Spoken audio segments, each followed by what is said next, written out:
গেলাম হচ্ছে বড় খালার বাড়িতে সকালে উঠে অনেকটা সময় পর।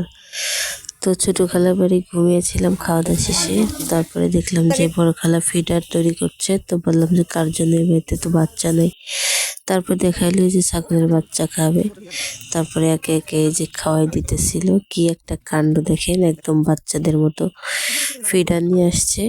তো এত ভদ্র ছাগলের বাচ্চা বা আমি কিন্তু দেখি না আগে কখনো। এরা কিন্তু যে জায়গায় ঘুমায় ওই জায়গা নষ্ট করে না, মানে ময়লা করে না।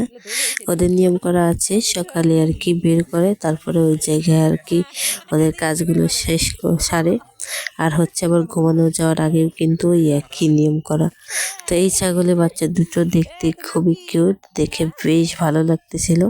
আর ওদের খাওয়ার দৃশ্যটা তো একটু ভিডিও করে নিলাম। এত সুন্দর করে খাচ্ছিল কি আর বলবো। তো দুধ কিন্তু বাচ্চাদের খাওয়ানোর মতোই করে রেডি করা হয়েছে। তারপর কিন্তু খাওয়ানো হচ্ছে। ওর আম্মা হচ্ছে খেতে দেয় না, তো এই কারণেই কিন্তু আর কি ফিডারটা খাওয়াইতে হয়। মা নাকি বাচ্চাদের কাছেই যাইতে দেয় না তত একটা, এই জন্য এই ব্যবস্থা করেছে।